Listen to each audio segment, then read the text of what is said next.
Бұл дін қиындықсыз тәухид діні. Демек ең жақсы дін қиындығы да, қаталдығы да жоқ, таза тәухид болғаны. Христиандарда үйленбейді. Расулаллах саллаллаху алейхи ва саллям не деді? Сендердің іштеріңе ең тақуалы менмін. Мен үйленемін да, аухат та жеймін, саудагерлік те қыламын деді, бала шаға да арттырамын деді. Мұсылман адам үйленбесін деген сөз жоқ та ол. Мұсылман адам үйлену керек. Қаласаң төртеуге шейін ал. Бағалатын болсаң, қарай алатын болсаң, әділдік қылатын болсаң, төртеуге шейін ал. Мархамет міне.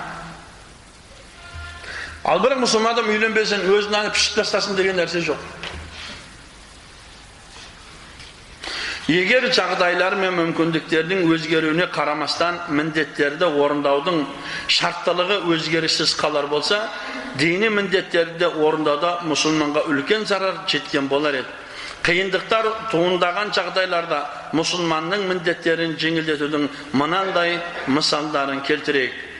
Ауру немесе су табуға қиналған адамға топырақпен тазалануға таямымен мүмкіндік берілу.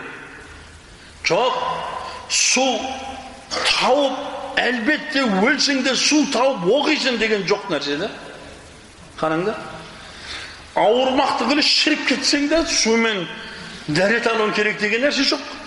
Қараңызда, Аллах субхана тағала Құран кәрімде: "Ей момындар, қашан намазға тұрсаңдар, тұрарда жүздеріңді және шынтақтарыңа дейін қолдарыңды жуыңдар, бастарыңа масих тартыңдар, сипаңдар да екі тобыққа дейін аяқтарыңды жуыңдар" деген. Енді қараң, егер де жүніп бой дәретсіз болсаңдар, толық тазаланыңдар, шомылыңдар. Енді қараңыз, егер науқаспен сапарда болсаңдар, немесе сендерден біреу тізге отырып келсе, не әйелімен жақындассаңдар, сонда су таба алмасаңдар, таза жерге таямым соғыңдар, сонымен бет қолдарыңа мәсіх тартып сипаңдар. Өйткені Аллах сендерге қиындық қаламайды. Бірақ сендерді тазартуды, сондай-ақ шүкірлік етулерің үшін сендерге нығметтерін тамамдауды қалайды деген. Міне Аллаху акбар.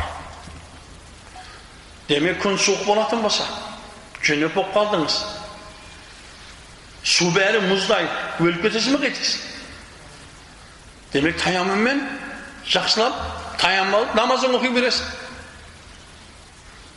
Бұл деген біз деген қазір ойбай біздің қысымен жағдайымыз жоқ деп тұрып, қысымен 3 ай таяммен намаз оқып жүрмейді. Қиыншылық болған уақытта жеңілдік бар. Мұндағы таза жер дегенде таза топырақ, құм, тағы басқа деп түсіну керек. Ауру немесе сапардағы адамның ораза тұтпауына рұқсат етіледі. Аллах Тағала субхана ва тағала Құран кәрімде Рамазан айы сондай бір ай, ол айда адамдарға тура жол және ақ пен қараны айыратын ашық дәлелдер түрінде Құран түсірілді.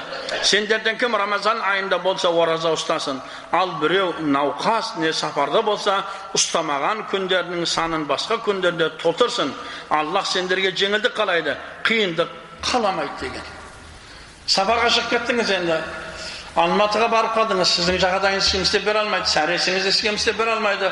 Яғни сіздің ифтарыңыз, беймалы саудаңызды істеңіз, келіңіз, бірақ келген уақытта қаза болған оразалар өтіп беріңіз. Жеңілдік па? Ешқандай қиыншылық жоқ бұл жерде. Тыйым салынған амалдарды бұлжытпай орындауда қиын жағдайға тап болғандарға ихрамдағы кезінде тыйым салынған істі істеген үшін ислам күнә жазбайды. Аллах субхана ва тағала Құран кәрімде қажылық пен умраны Аллах үшін толық қылып қаласаңдар, қажылық пен умраны Аллах үшін толық орындаңдар. Егер ауырып немесе қарақшылар себебінен жолда тосылып қалсаңдар, шамаларың келген хадияны, яғни құрбандық қылыңдар. Құрбандық өз орнына жетпегенше шаштарыңды алдырмаңдар. Сендерден кім науқас немесе басында дерті болса, шашын алуға рұқсат етіледі.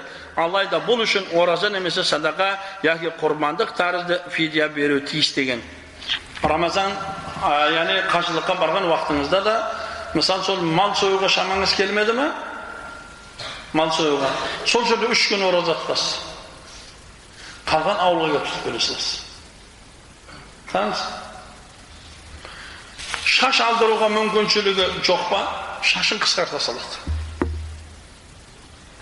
Şaşты түбімен алдырып тастау үлкен сауап.